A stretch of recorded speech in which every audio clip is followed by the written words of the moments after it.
नया चैनल लाने से पहले हमने आपसे पूछा कि आप नए चैनल में क्या देखना चाहते हैं। आपने हमें बताया कि सत्ता से हों सीधे और तीखे सवाल।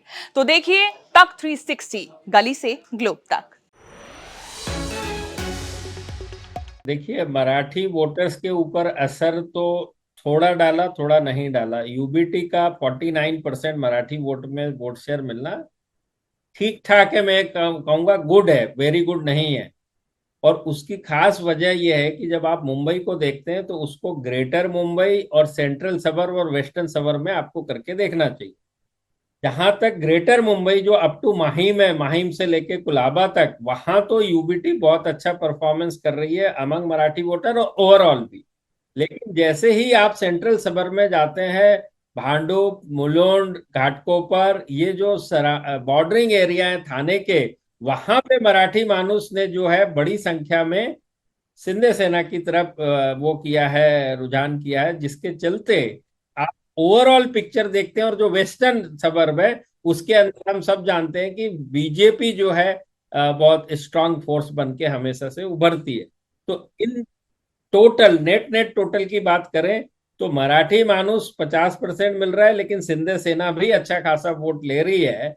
और दूसरे तरफ आप देखेंगे कि जो non Marathi non Muslim vote है, जो कि 44% कंट्रीब्यूट करता है, उसके बीच में रिवर्स कंसोलिडेशन आप जिसको कहते हैं, जो यहाँ पे 49-50 यूबीटी को मिल रहा है मराठी में, वही परसेंटेज, टॉप परसेंटेज उठ के 68 और 69% होता है among non Marathi non Muslim vote. और उसकी वजह से जब आप देखते हैं, और साथ में माइनॉरिटी वोट भी तीन भाग में तीन जगह पर बढ़ गया। एक पे कांग्रेस उसका नंबर 1 पार्टी हो गई, एक जगह पे यूबीटी 1 पार्टी हो गई, जोगेश्वरी और मलाड और इस एरिया में, वेस्टर्न सबर्ब के एरिया में।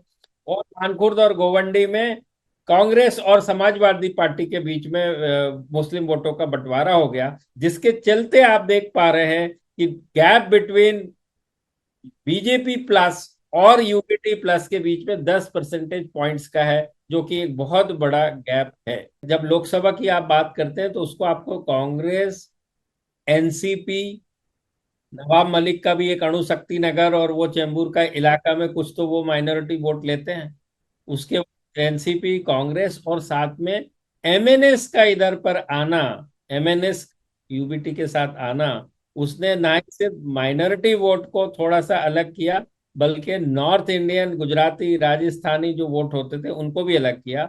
और सिंधे सेना के साथ अच्छी संख्या में more than half the corporator जो है उनके साथ शिफ्ट हुए। तो लोकल इलेक्शन होता है तो लोकल लीडरशिप वार्ड के ही तो है, रोज सामने मिलते उठते बैठते हैं। तो एक लीडर का खुद का वोट बैंक होता है, अलाइनमेंट होता है, और उसके साथ साथ वोट भी शिफ्ट हुए। और जहां तक बीजेपी, वो वहीं के वहीं खड़ी, गांव का शिवसेना को बड़ी संख्या में बॉम्बे में वोट मिलता था, मुंबई में। उसका कारण सबसे बड़ा था, जो आप जानते हैं, आप भी बॉम्बे से आते हैं, मैं भी बॉम्बे में हूँ, मुंबई में हूँ, कि लोकल लेवल पे हल्दू कुकुम से लेके, सभा से लेके, एम्बुलेंस वहां पर हर वार्ड या हर विधानसभा क्षेत्र में खड़ी हुई है शिवसेना की, करीब करीब सभी में। और एक जो जुड़ाव था, एक शाखा को लेके और वहां के कार्यकर्ताओं को लेके एक जुड़ाव था, वो अब जुड़ाव में बंटवारा हो गया। कहने का मतलब यह है कि विघटन हो गया, स्प्लिट हो गया। जो कि शिवसेना के मनसे के रूप में पहले, बाद में शिवसेना शिंदे के रूप में पहले, तो अब एक शिवसेना नहीं, उसके तीन टुकड़े हो गए। और साथ साथ बीजेपी जो है एक पीछे बैकग्राउंड में रहती थी, वो अब जो पिछले 10 सालों के अंदर बहुत बड़ी पावर उभर कर आई है। और इसमें कोई शक नहीं है कि वोट शेयर की भी देखिए, वोटर टर्नआउट जो 12 में 44% था, 44% 12 में, जो कि 17 में उठ के 56 हुआ। ये क्यों होता है? ये इसलिए होता है कि चारों पार्टियों ने पिछले बार चुनाव अलग अलग लड़ा। जब पार्टियां अलग अलग चुनाव लड़ती हैं तो उतने कार्यकर्ता, आप उतने अपने अपने वोटर को लेकर आ रहे होते हैं। तो उसके चलते आप देखते हैं कि ये 56% वोटर वोटर टर्नआउट, 5% बहुत बड़ा नंबर होता है।